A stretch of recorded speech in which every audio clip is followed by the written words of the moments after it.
What's up, everybody? Welcome to another edition of Talking Elite Fitness. I'm Sean Woodland with Tommy Marquez and Lauren Khalil. Lauren, we haven't seen you in a while. How was Poland? I know it has been a while. Poland was amazing. If it's not in people's top lists of places to explore in Europe, I think that they need to update their list because Really? Poland was Ooh. beautiful, and the hospitality with everybody, the pierogies, Ooh. the kielbasa. I mean, I had a great little food tour while I was there, so Nice. it was wonderful. What city were you in? Krakow, like, Uh, about an hour outside of there. Is that the did you capital? hear it? Oh, yeah, I don't know. Mm, I should It's know. a that's like a the fun major sounding city city there. name, Yeah. like Krakow, There's an Yeah. old you know? Calvin and Hobbes. There's an old Calvin and Hobbes comic strip with that word in it when he was Spaceman Spiff. And yeah, Yep. that's a good one. All But right. yeah. Well, today we're talking to Pat Vellner. We'll get to that in a second. But Tommy, how you doing? How's the construction business? It's moving along. We've hit some good milestones and I've spent, I guess the one thing they don't tell you about when you get property is water management, water and soil Oh, management. Mm. So like as much as we have spent time foundation being poured, which is done, we got a foundation in, we have spent time on a retaining wall and drainage for all around the property. mm. I've probably spent 3x the amount of time on drainage and retaining wall as we have actually on the house. Is that So something that you had? Are you like on budget for that or not? yeah, well, so we had baked in some fluff, right? So assuming that there would be some places where we would need to spend Speed more, bumps. and then the retaining wall, we extended the retaining wall by like almost 40%. So that was like a known expenditure that we were like went into, like, okay, we should actually extend this. All right, it's going to cost this. Okay, cool. So we're on budget. All right. That's a Good. long way of saying that. All right. No, no, that's perfect. Yeah, hey, as long Good. as it's all adding, as long as the math is mathing, that's all that matters. So And I'll say this: who needs coffee in the morning when you've got pipe glue? good. Because That's Oh, cheaper. oh god, sounds we're, terrible. we're gluing some pipe and some primer, like the primer for it, and I Mm, was like, "Ooh!" That that'll woke wake up me in the up. morning. Yeah, Nice. All right. Well, there you go. wouldn't recommend it though. If you don't have some caffeine in the morning, just stop by the old Ace Hardware and grab yourself some pipe glue and Yes. turpentine or whatever it is you got on there. Yes. I think that's why it says, like, must be over 18 and you need to show a license when More you or get less. it. Yeah. Yeah. Or maybe it's 21, I don't know. Yeah. All right. Well, today we're talking to Pat Vellner, who's coming off his second straight appearance at the TYR Cup. He had a lot of good stuff to talk about. But before we get to any of that, we have to thank our sponsor for today, and that is Thirdzy and their Rest and Recovery Collagen, which is the greatest stuff ever made as far as liquid beverage is concerned that makes you sleep and recover better. And they got a new flavor coming. Have you got the new flavor yet? Just Oh, just got yeah. it in yesterday, Is good. so I haven't tried it yet. Is We're good. gonna do a little test run tonight. So Yeah. Oh, it is the yeah, I don't know that I can ever go back now. I'm just gonna lean into this oh, one. I'm flip-flopping. So they have a new chocolate caramel, chocolate salted caramel, and then they mm. have their regular flavor, which is fantastic. Love them both. But I'm like, I just have to rotate back and forth. That's really just how I I have to. think I'm gonna have a summer drink and then a winter drink, Yeah. and Sean, don't worry, Oh. I won't let them cross into too early of seasons. Okay. Put a pin in that. But if you want to go to Thirdzy.com and check out their Rest and Recovery Collagen, put in our code TEF. You're going to save 20%. You're going to sleep better. You're going to recover better. It has GABA, L-theanine, magnesium, ingredients that are designed to calm your central nervous system. Doesn't make you drowsy because there's no melatonin in it. So you can take it any time of the day. It just kind of calms you down.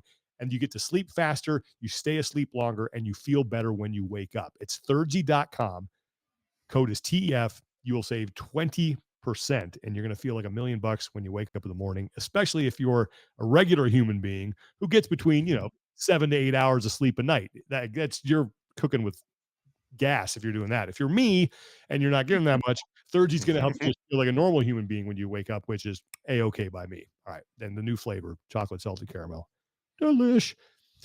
All right. Before we get to Pat Vellner, Lauren, I've been wanting to tell you this. I broke the pumpkin spice latte seal the other day. I had the Oh, first one. okay. Cold And and I get them half sweet. And of course I had to send, there's a great meme. Of course, this was me at Starbucks. I wrote down pumpkin spice latte on a piece of paper and I slid it I went, I'd like a black coffee, please. And let's slide this paper. And he looked like oh my black God, coffee.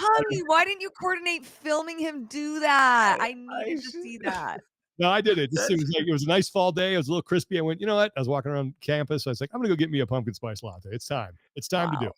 So I've done it. So now That's have hilarious. at it, everybody. It's officially pumpkin spice latte season. Sean broke the seal. We love to hear it. Yes. Yeah, you have a secret handshake when you say black coffee. Yeah. Just like okay. I was robbing a bank. Just slid it. I'll have a Oh black my coffee, please. What's that sticking through your shirt? Yeah. Just read the sign, but I'll have a black coffee. No sudden movements. No, they got Black protein beverages in there now too. They have like, Dude, I I just know. heard about that. yeah, they're good. Yeah. Oh yeah. Yeah. The damn the it. chocolate one tastes like chocolate milk. Does Can it? confirm. Okay. Mhm. I had the vanilla one, I think. But anyway, yep. So I wanted to tell you, I should have taken a picture and sent it to you, but I think you were still overseas. So I didn't want, but anyway, it happened. I Thank admit it. you. I'm not ashamed. It was good. All right. So I'm proud of you, Sean. thank you. I really, Welcome to fall, y'all. yes, it's been a little crispy. I was out raking leaves today too. It definitely felt like fall. Okay.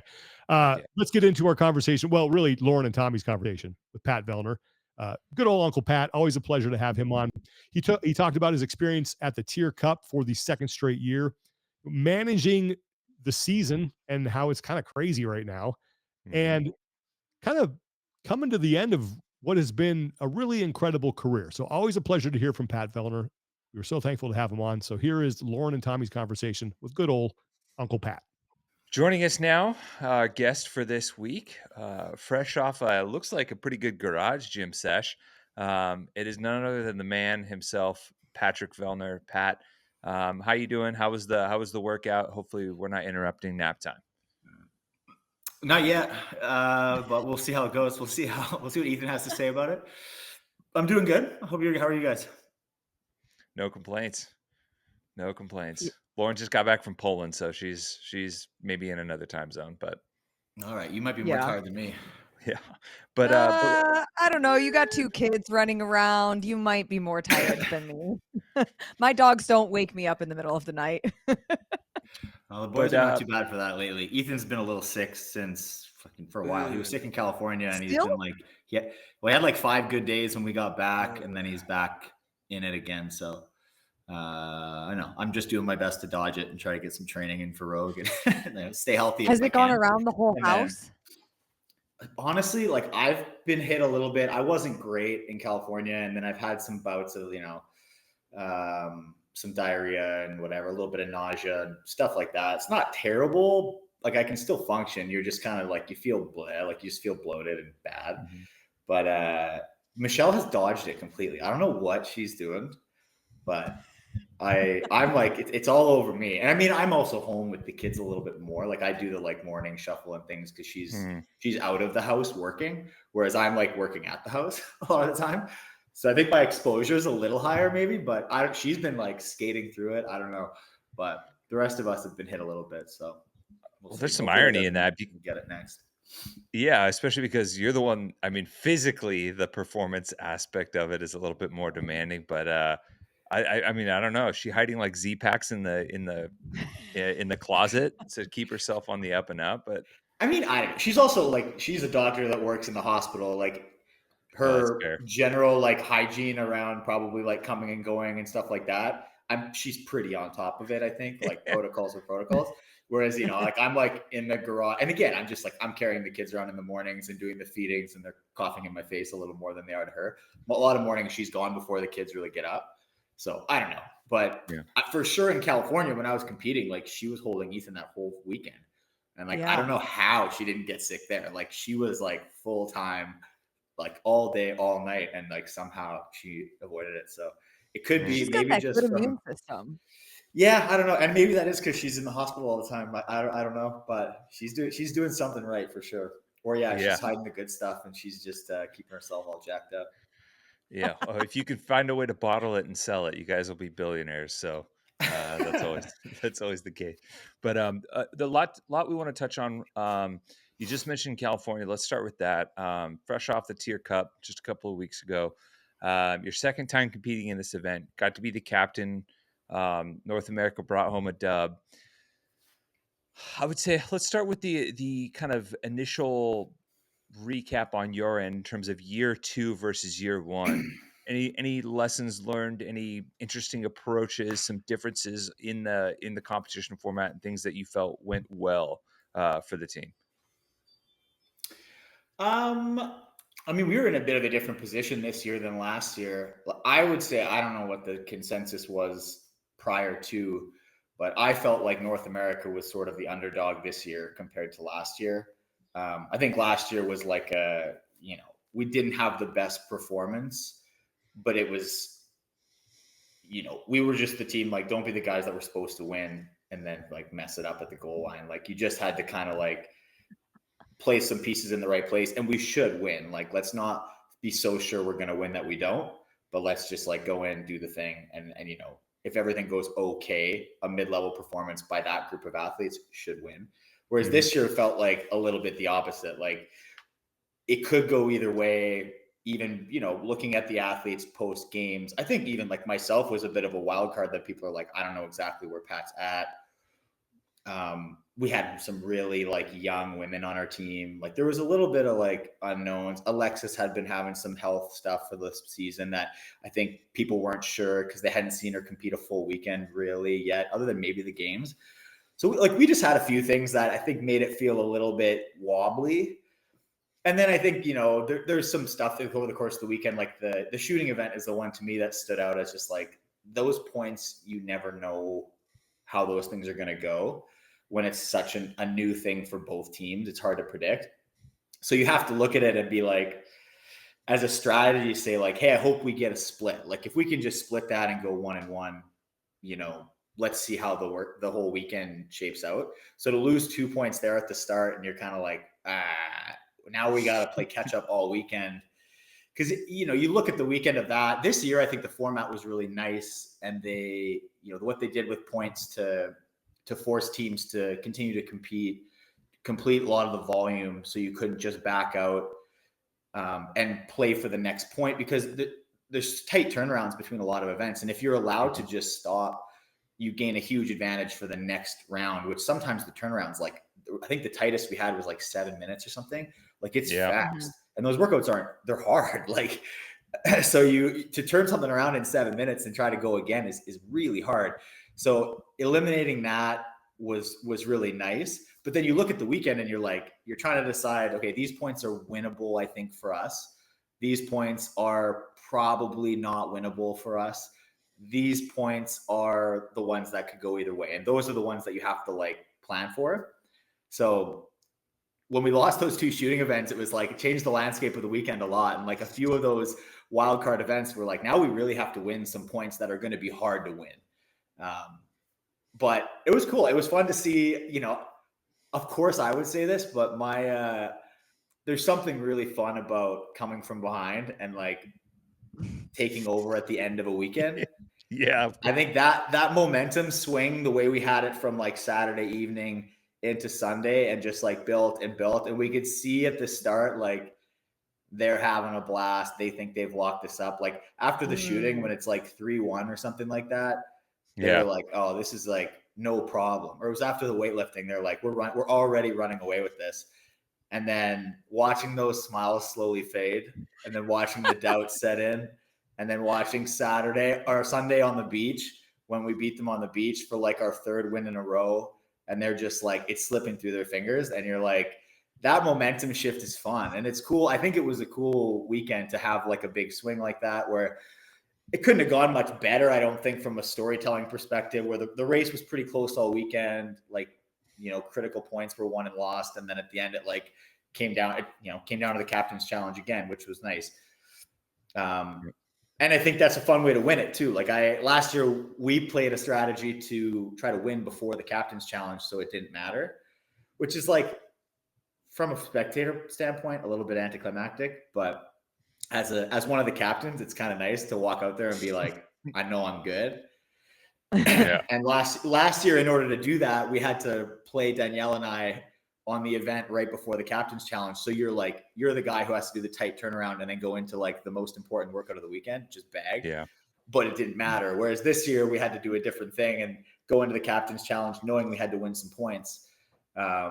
And then so to be able to pull points off Tia and Ricky on the last event and just kind of finish that momentum swing was really cool. So that's the way you want to win a weekend, is to win out. You don't want to like win, and then lose the last couple, but still win the weekend. So it was fun. I mean, it was great. I had a blast doing that with we had, I think, 5 returning members and 3 new members on our team. And even World had a bunch of new people this year. So it was cool to just see the turnover and see how even the community side, like a lot of it, the event basically doubled from last year, and see just how it's picked up steam. And I think it's cool. Like I think I've been thinking a bunch about not just TYR Cup, but like WFP is the same. Rogue is kind of the same.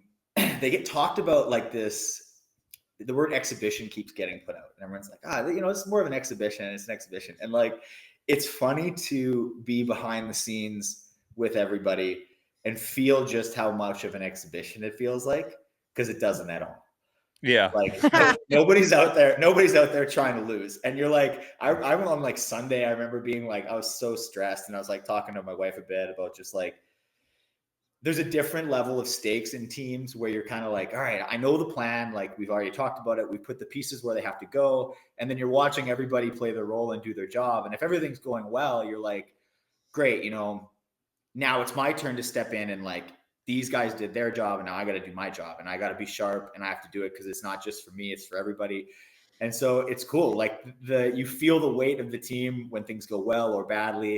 And so that stuff's really fun. And like all those competitions, like, WFP was funny. Like that event we did in Mesa that ended with the Echo Bike.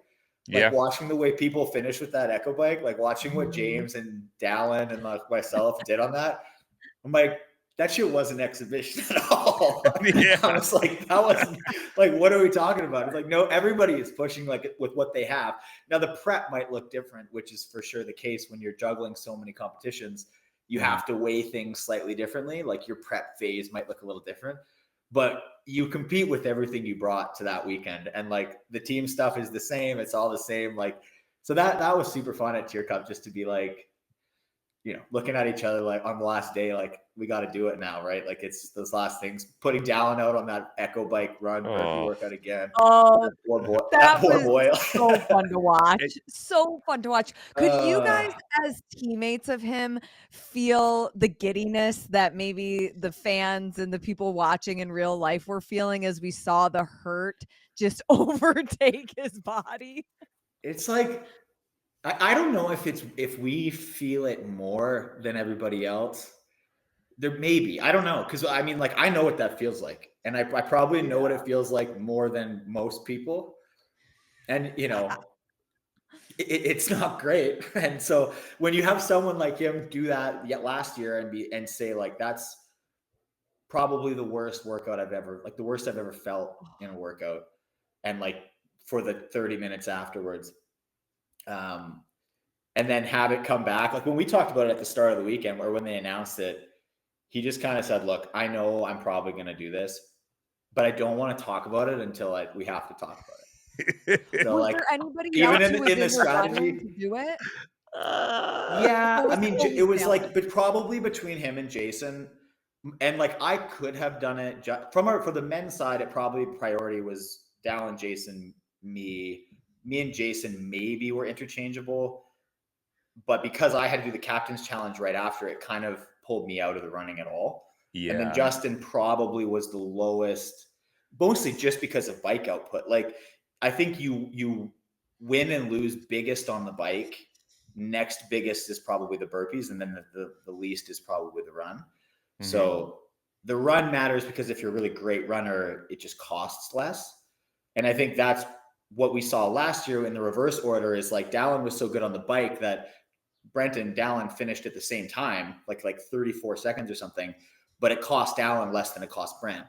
So then in the burpees, he was able to put a few seconds into Brent, and then on the run, he beat Brent on a 500-meter run, which like you wouldn't expect. But it's just at that point with the cumulative lactic effort, it was just like that's what you had. And talking to Dallin this year, he said that this one was actually worse than last year's, which I don't think we expected. But after you think about it, we were like, I get it. Like I think when you're bagged on a run, you kind of like you're slowed down a little bit. And you're just heavy.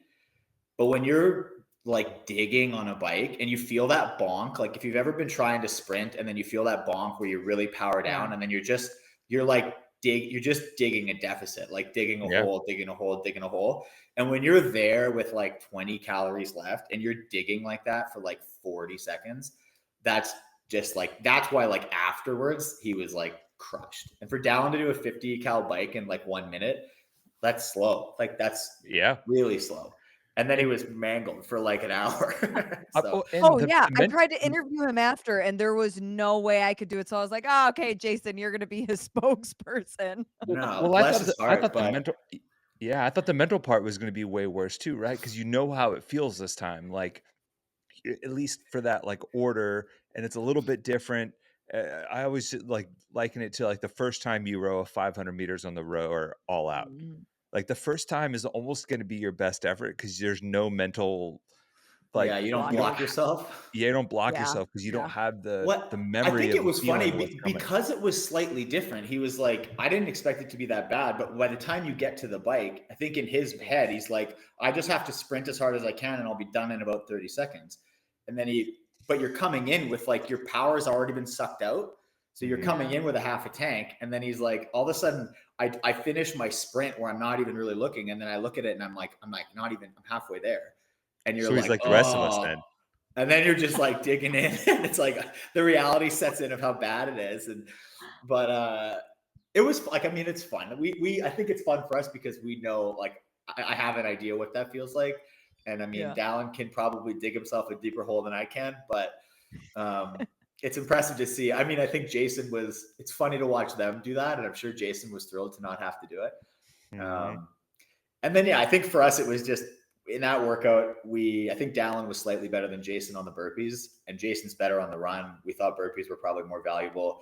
And as long as Jason was like able to do the squat workout fine, then Dallin was on the bike and it was easy. And that was where, like, I think in that weekend, we had a bit of a strategic advantage over the world team just because of our depth.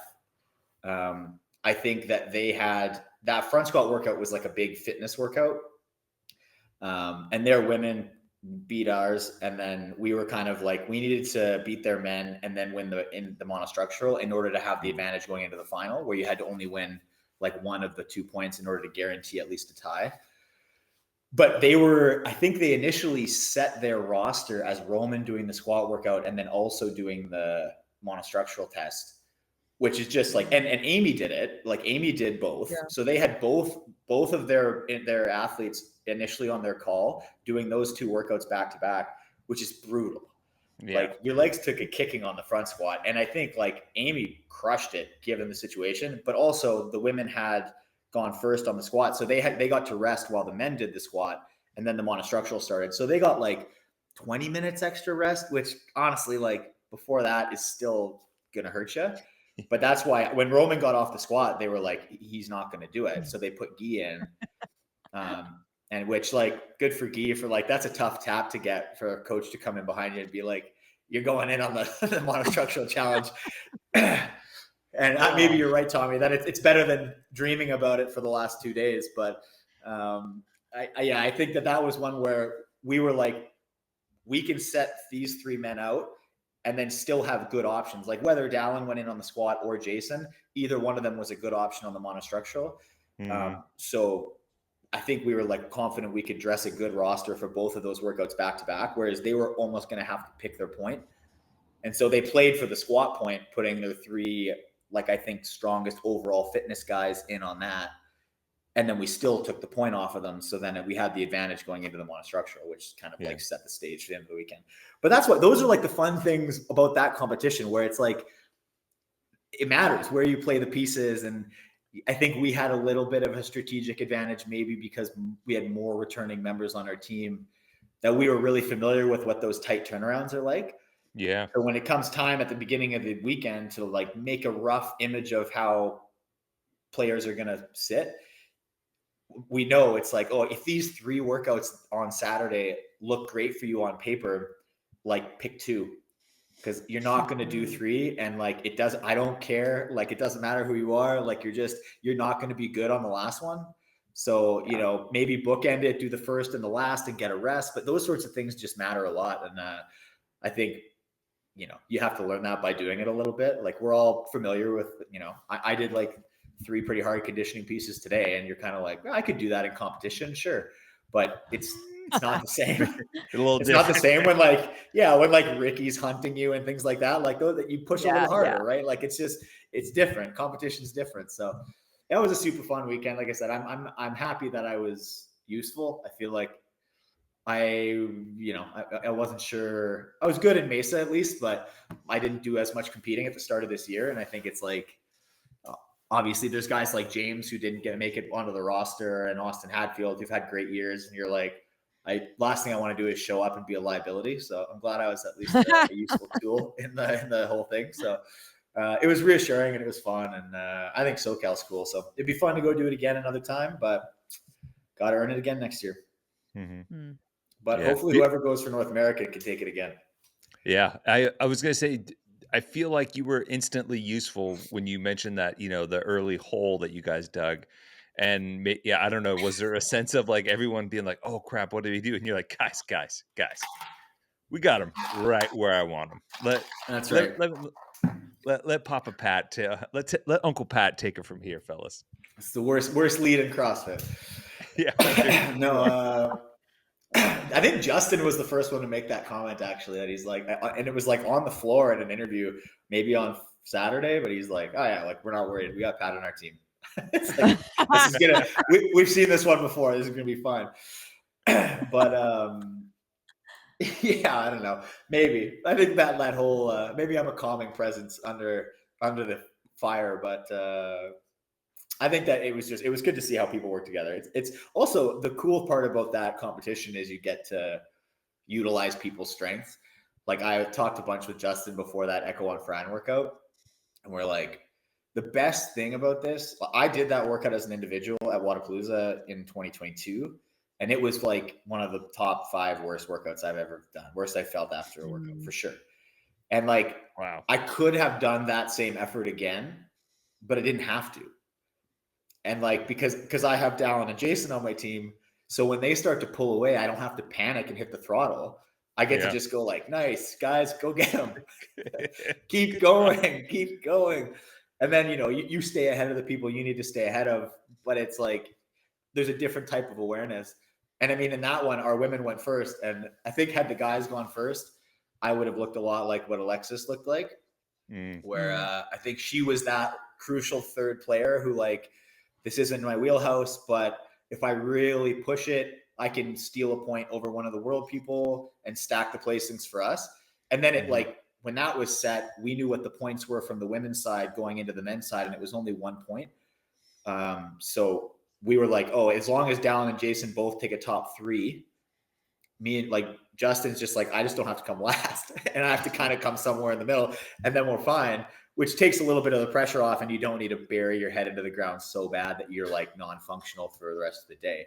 But unfortunately, Alexis didn't have that luxury. So we got to ride off her heroic effort and take that point. But and then she was, unfortunately, I think, our best shooter on the women's side, and so we paid for it on the next workout because we had to sub her out because she was not doing well. She was what I looked like in 2022, except I got to just finish the day like that, and I didn't have to do any more competing for the rest of the day. You talk about how you want to make sure people know that like this is not a showcase between like the other competitions throughout the year. But now that we're almost to the end of the year. You seem like you genuinely enjoy doing SoCal, doing WFP, doing the game season. You have all of these things. In hindsight, moving into 2026, do you feel though that you have competed too much and you want to dial it back? Or where's like the mind around, okay, what is a realistic amount to go full throttle in one calendar year? I don't know. I think that you have to just be constantly assessing that. And I think the answer is different for everybody. Like, I just don't think there's a way to know. I think there's also a world where if everything goes really well all the way along the ride, you don't feel the impact of it quite as bad. Like, I think the way your momentum goes makes a difference. If you're going out there and you're just taking hits and you're whatever that means to you, like, oh, I came fourth 3 competitions in a row and like I'm just missing podiums, like that can frustrate you and then you feel deflated and whatever. So I think there's a version where you compete a ton and you just feel great and it's fun and you feel alive because you're just on fire. And so it might just depend. I think you just have to kind of assess it in real time. I'm looking at next year. Like, I haven't really, there's enough of this year left that I don't think I need to look at next year yet.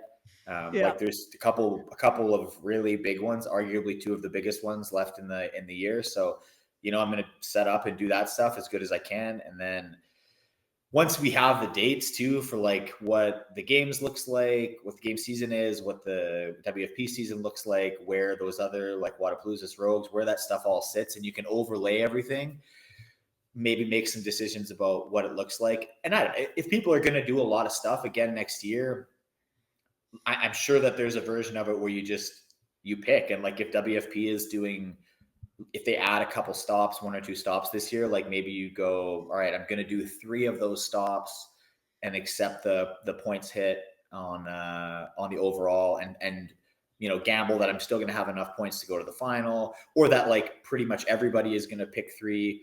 I don't even know what they're going to do. There's a version where they could say they take the points of your 3 best performances. So you could go to 4 to try to amplify your score, but you only get your best 3 points total. I don't know. You know what I mean? Like, there's ways to make that season fit, and then you just go to the other stuff and prioritize things however you want. I think it's hard to keep yourself at like your ultimate level for 12 months of the year. So just like how in the past, going back 7 years, if you were an athlete trying to make it to the games for the first time, you had to be your best self at regionals. Like, that was your peak. And then if you made it to the games, you had to figure out a way to try to like hold that level or do a little block to just like get yourself playing with new things, other things, try something, and then just figure it out when you get there. And then the next year, maybe if you're a little more confident that making it is a more sure thing, it's like a mini peak, and then you do your bigger peak for the games to try to perform your best there. But that's what the season looks like, is maybe you go, okay, I'm going to look at doing like, I have different levels of peak, like my level 1, level 2, level 3. And like, I save my level 1s for like maybe CrossFit games, maybe Rogue, maybe WFP finals. And then I do level 2s at like Wodapalooza and whatever, pick one of the WFPs that you want to like maximize points at.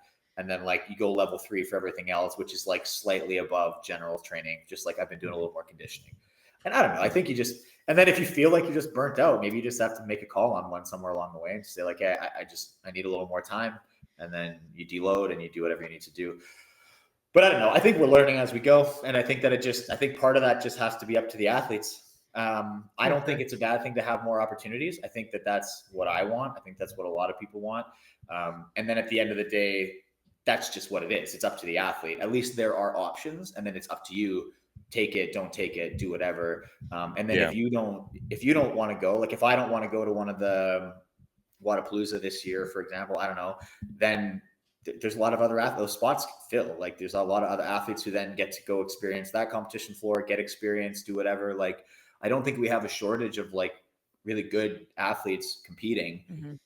So now there's just more stages, more opportunities to compete against other elite competition, hone your craft, even in a version where like, WFP, like maybe 5 pretty big names don't go to one of them.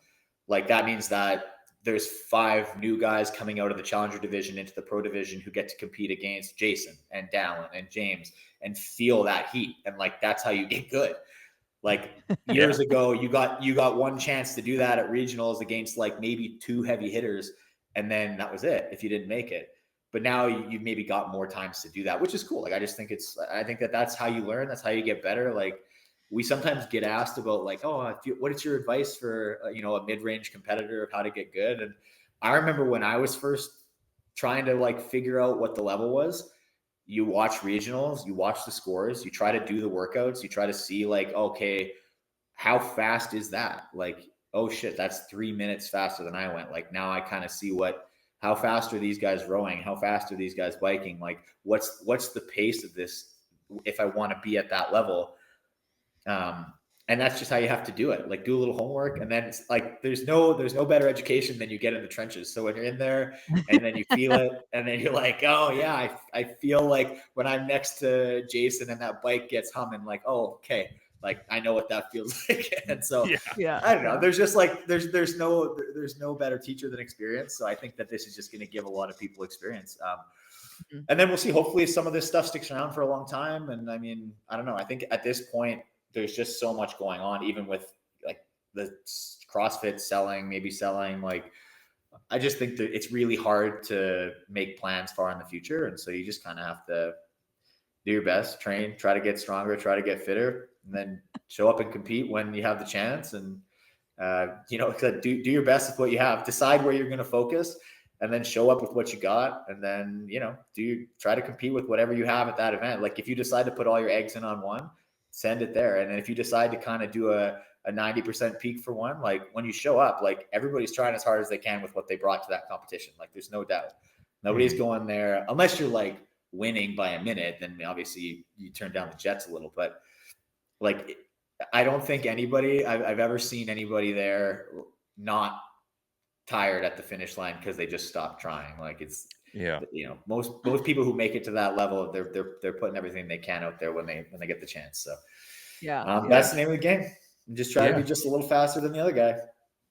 And touching on circling back to something that you said, and kind of touching on the showing up with what you got, I'm intrigued by this, like maybe figuring out these different levels to your peak, and figuring out what you can kind of manage it therein. And I was kind of looking back at your 2 performances from the both of the WFP tour stops. So obviously tour stop 1 doesn't go great. It's I think you're 23rd there in Indianapolis. You come back in Mesa, and the rumors of your demise were greatly exaggerated, and you finish on the podium, and you have like a really nice, what I would say, kind of bounce back. And looking at those 2 events in particular and your prep and what you brought to the table, and that, where were the big differences? What was the gap between the 23rd and a 3rd place finish in those 2 events?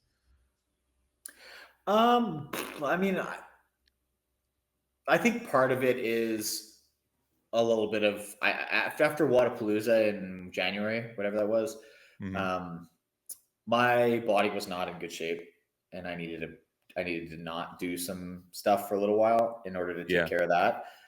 Mostly my knee was like quite bad. It was pretty bad leading into the 24 games. And then honestly, I don't know. I don't want to like blame Chad, but I feel like a lot of the prep for that and a lot of the impact of like the step ups didn't help it a ton. And then following that, I was kind of like, I white knuckled it through the competition. And then you just kind of, I couldn't really squat after that for basically until SoCal. I actually got to SoCal and tried to actively avoid any workouts with squatting, which I could do because it's a team thing, except for the captain's challenge, which we had to squat in. And those were like the first squats I did in a long time.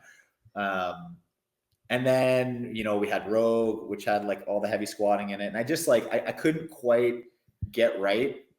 And I had decided to do Wadapalooza. And after that, I was just like, I'm not getting better. Like this, like 3 weeks of like, come down, try to recover. Maybe that would cut it 4 years ago, but like my body just can't do that anymore. So I just was like, I need to take some time. And so because I wasn't doing the game season, I was able to do that, which is nice. I didn't have to worry about the open or things like that. So I took a bunch of time before Indy to not do any real knee bending anything and do a lot of knee rehab, which it turns out going into competition, my legs were not conditioned at all. So I was like crushed after the very first day. Like that first running event, I finished the running event and my like quads were cramping. And I was just like, I'm in trouble. Like I just did the sandbag workout next. And I was like, I can tell I just don't, I'm flat. I just don't have any pace and there's nothing I can do about it. And that's a bad feeling. Especially when you know you've got 2 more days to compete. And I'm not someone who pulls out a competition for like something that's trivial. I took my medicine. Like I'm gonna go. I'm gonna do the events, and I'm gonna do them as good as I can. And like I said, like I competed with everything I had that weekend, and that's just what I had. I was not prepared for that competition, and I didn't prepare for competition. I prepared for like knee health, and and then I did get my knee to a better place that got me able to train a bit after that. But like that was a tough kick in the teeth. But then after that, I was actually able to do some things differently. And we did change a bit of my training schedule. I kind of stopped I basically do 4 hard, like more CrossFit-y days a week. And then I do like 2 aerobic days a week now that are low impact. Like I wouldn't do any high intensity stuff or any heavy squatting. It's like two days of one's either a swim and then the other one's like a bike run or like erg, an hour to 90 minutes of like zone 2, 3. And I think that's just been good for me to be able to just recover, like support my body health a little bit better. That has allowed my like stuff like my knee, my shoulder to not act up as much and keep it under control. So to be honest, we made that decision after Indy, and then Mesa was like the first test drive of that. So we were not really sure how that was going to feel. The change in volume is reasonably significant. We try to manage it as much as we can, but we were like actually not super sure how it was going to go. So it went well, like I think as well as you could have hoped for a test drive. So that was nice. And then I felt fine after that. And, SoCal was also good. It's also a bit lower volume at SoCal because you don't do everything. So it has worked well so far, and we'll see. I mean, those are shorter competitions. Rogue is more events.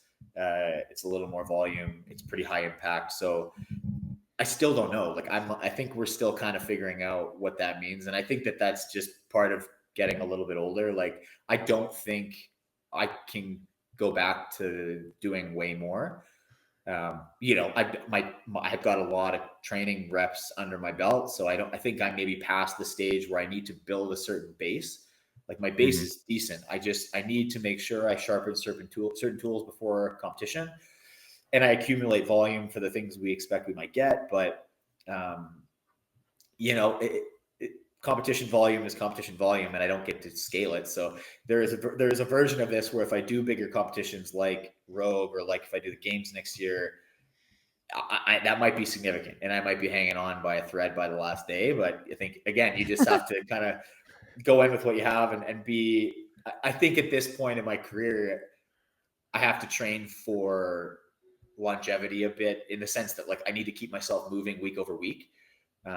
Trying to just be like, hey, I'm going to hammer it for 2 weeks and then I have to take a week off. It's not beneficial for me at all. So it's more of just like, how do I stack good weeks of like good training volume without setbacks? And if I can do that, like I'm pretty good. I'm still pretty good. If I'm healthy, I'm pretty competitive. I just need to make sure that I can stay healthy. So, which is, it's not the simplest thing to do these days. So I got to be a bit careful. But yeah, that was kind of the biggest thing. I think we changed a little bit of our volume approach. And then I think, Indy was just like, to be honest, I think I probably just disrespected it a little bit, where I was like, we're trying to maximize this recovery window. And then when it came time to be like, how many weeks of competition prep do you need? And I was like, I don't know, not that much.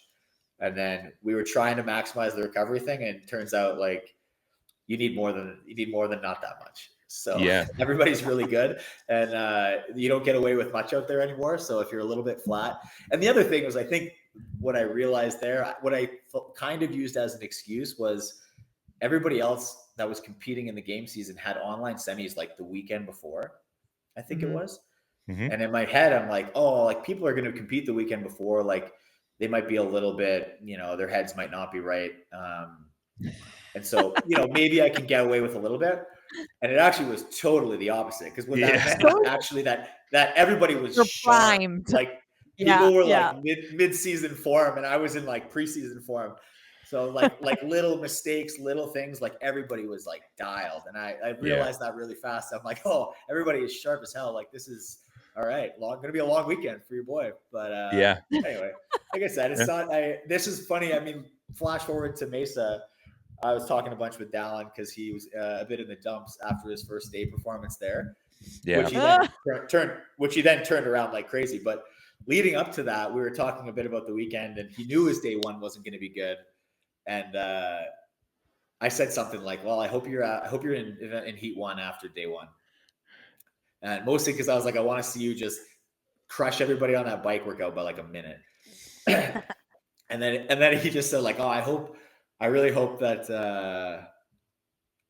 that there's no chance of that," or something like that. And I just said, "Man, Dallin, there's always a chance." Oh, he said, "I hope event one's not a possibility." And I said, "It's always a possibility." And like, it's true. Like, and that was what my reality was in Indy. I'm like, man, people are good. Like they're not there standing around waiting for you to pass them. Like people are pushing. And if you're not great, or you're not up to par on something, or you had a bad prep, or you got a bum leg, like people will walk right over your body. And that's just the way it works. So, you got to be a shark. And it's like, hey, then like in Mesa, he was in event, or he won after day one. And then he was an absolute shark for the rest of the weekend. And it was awesome. It's like, you can't let it deflate you or like beat you up, or don't beat yourself up over it. Like, doesn't mean you're a bad guy. It just means fucking fix it. Show up the next time and be better. And I feel like, and this is maybe a glass half full scenario, but once you do maybe start that comeback and you get a little bit of a wind in your sail, I don't know, there's a different energy around it versus someone who's just kind of like hanging up there. Maybe you're in fourth, fifth, sixth, or seventh, something like that, trying to push up into the podium. There was a different, more palpable energy from Dallin. I would even say from you in those final few events, when it felt like you were completing something of a comeback that had adversity on the front end. And I want to couple that with the fact, like after the event, we were chatting on the floor. I think you and I were chatting over a piece of pizza. And I got a sense, I don't know, I don't want to say it was relief, but maybe it was a different type of relief at the event where it seemed like, all right, okay, yeah, I still got this a little bit. And like, I'm on the right track. Was that correct in my assessment of that? Or was there a sense of relief afterwards? For sure. I think it's like, look, you can know who you are, but it's really nice to get a good reminder every now and then. It's like, it's fun. I like to have these conversations with Dallin, and I was like, the part of the things that I've been good at in my career with like all the comeback stuff and all this stuff is like, I can get a bad hit and I don't let it convince me I'm someone other than who I think I am. So when I show up to the next one, I'm still going to take the swing because I'm like, nah, I'm pretty good at looking behind and being like, that was a fluke. Or like, that was the outlier. And like this next one's going to be awesome. Just watch. And so like, you kind of have to have that attitude in a lot of sport, like short memories, right? Like just be like, hey, I'm not defined by my most recent failure. And I'm also not defined by my most recent success. Like you have to be able to stay the course and just know who you are and keep pushing. But yeah, like, I mean, I'm also at a point in my career where like decline is inevitable. Like that's also the progression of sport. I see the young guys competing and they're insane. And like, I do my best to try to stay in that conversation, but like Father Time is undefeated. And I know that, like, I know I'm not going to be here forever, but like I have for the last 3 to 5 years been joking with guys in the back that I'm like, hey, look, like, I know you guys are going to beat me, but I'm not going to make it easy. Like my whole job here is to gatekeep the hell out of you. And like, when you beat me, you're going to deserve it. And like, it's going to be hard. And then those guys who beat me are going to be really good. And they are. And that's fine. Like I'm totally okay with that. But that's the thing is like, I do know that I'm maybe riding a plateau here where it's like, you've got one toe off the edge of the cliff here. And so when something like Indy happens, it's hard to not have that creep into your head that you're like, shit, was that it? Like, was that last one my last good one and I didn't even realize it?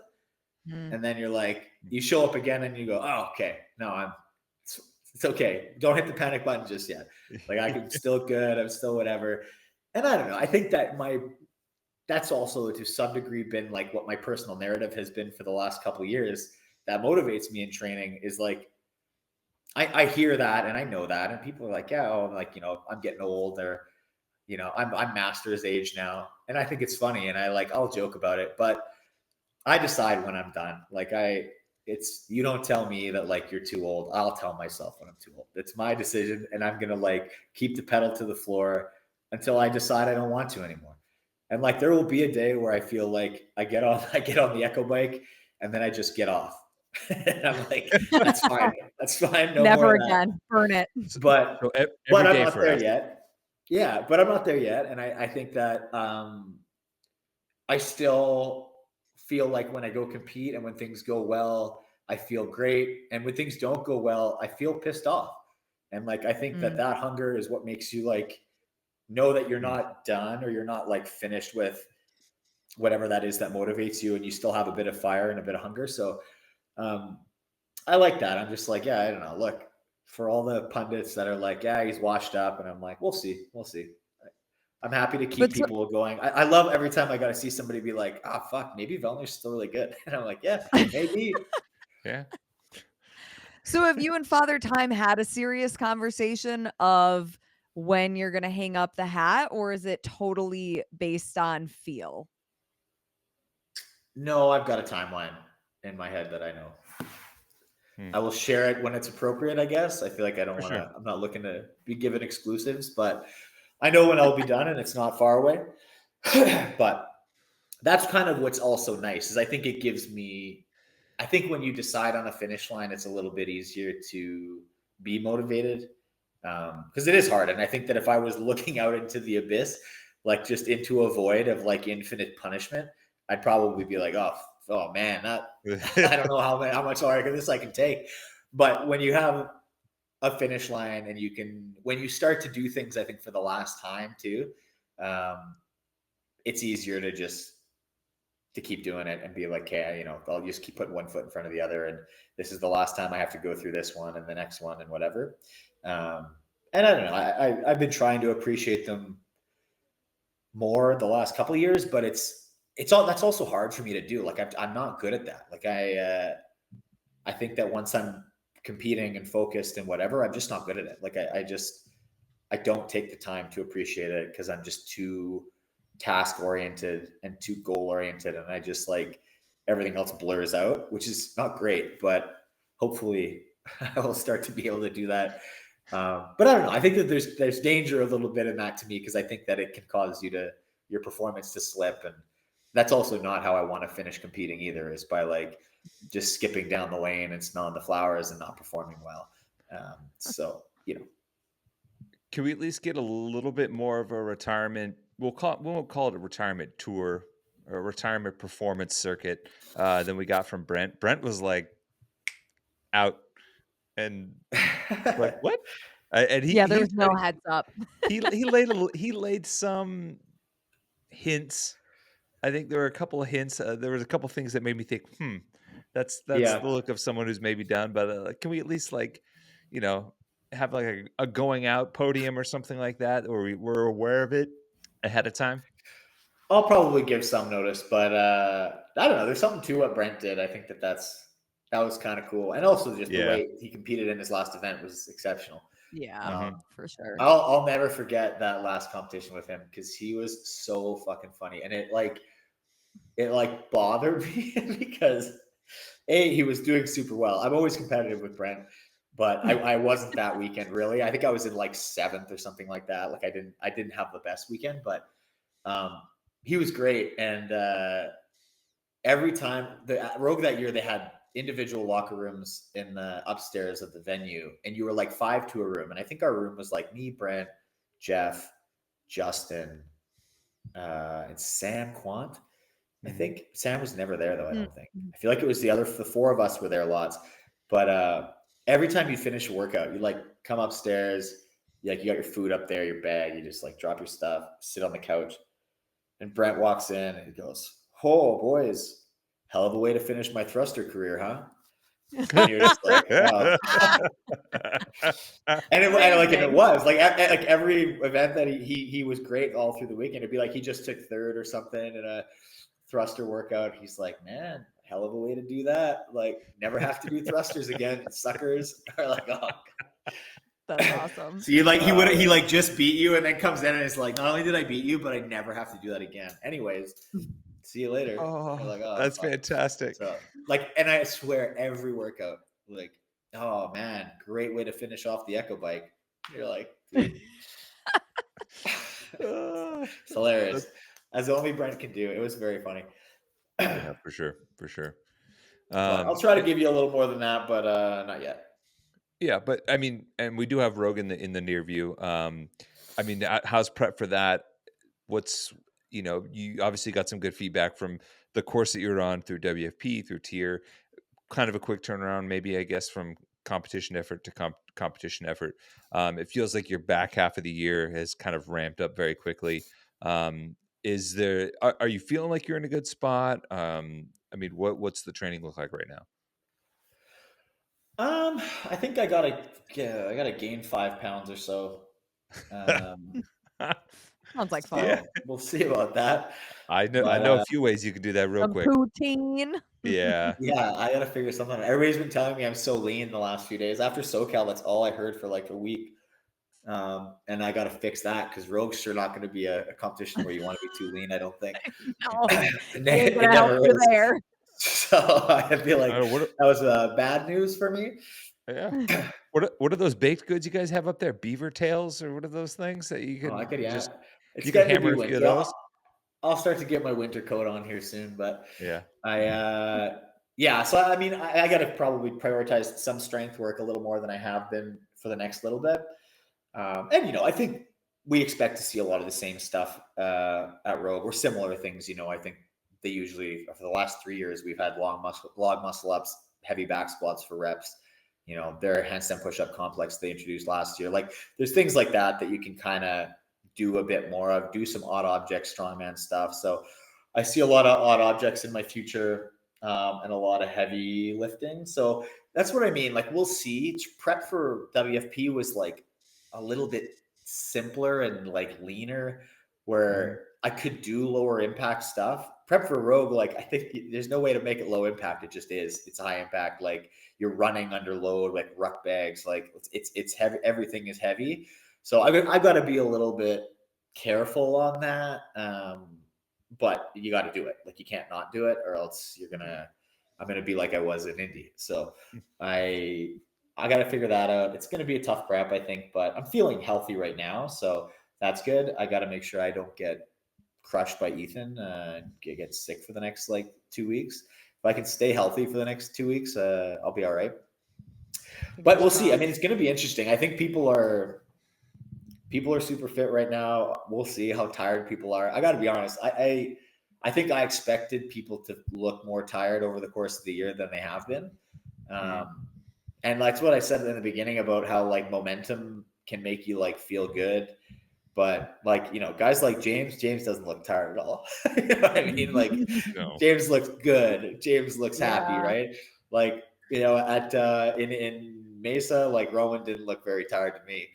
A couple guys like nursing little injuries from the games and stuff, sure, but like, people still look menacing out there. So the men's field is pretty wild, and I think it's going to be a fun show in Aberdeen and then again in Copenhagen. I think that we're going to see some interesting new stuff out there too. So that'll be cool. I mean, the back half of the year is going to be fun. It's going to be intense one way or another. Hopefully it's fun for me. It's always fun when it's going well, but try to just, I don't know. I'll try to just perform. I feel like that was my attitude in Mesa was like, I had a good idea what my capacity was in those workouts because we got them announced a bit early. And I was just like, just no whammies, man. Like go in there, just no mistakes. Don't do anything stupid. Just be clean. And that was like what I did. I didn't do anything super risky. I just did like straight down the middle, which is fine. And it worked great. So now that I got my feet back under me a little bit, maybe I'll be happier to take a couple risks, but we'll see how it goes. Well, I think I speak for a lot of us when we say we look forward to seeing you on the competition floor, and we're excited for what the rest of the year holds. And I have no doubt that it's going to maybe have some ups and downs, but it's going to be exciting regardless because you always put on a show. And Lauren, unless you got anything else, I think we'll let Pat get back to dadding right now because I'm impressed that if he's still napping, if Ethan's still napping, then. Yeah, he is, and I probably should get him up so he sleeps tonight. Ooh, yeah, nap capping. I know what that's like. It's the thing though, like he's sick, so I'm like, don't wake a sleeping baby, right? I'm like, how many hours can I let him get before I'm being irresponsible here? I agree with you. I'm right there with you. We've had a couple of those hard conversations around our son as well. So, but either way, man, we always appreciate chatting with you. Always grateful for the efforts that you put on the competition floor that make the sport what it is for sure. So best of luck at Rogue. Hopefully we can catch up with you before the WFP finals, and maybe there's another podium under your belt after that when it happens. Hope so. Like to get one every year for a decade or something like that. Ooh, I like the way that sounds. I like that. Well, I like that. Are you guys going to be in Aberdeen? I will not be. It's my right around my son's first birthday, so I got to be home for that. Okay, fair enough. Yeah. Possibly. I'll make a decision by the end of the week. No, you got to be home for Halloween. Mm-hmm. That's the biggest downer. I got to miss the kids' Halloween, and that. That's little kids' Halloween is awesome. Yeah, my son's going to be an Ankylosaurus. Adorable, and it's going to be rad. It's his favorite dinosaur. Well, so. I look forward to hopefully seeing something about that maybe on social media highlighting his favorite dinosaur. I'm sure we'll have a fashion show of some kind. I'm sure. Oh man, that's great. Right. Well, Pat, thanks as always, brother. Good to talk to you, and see you down the line. See you guys.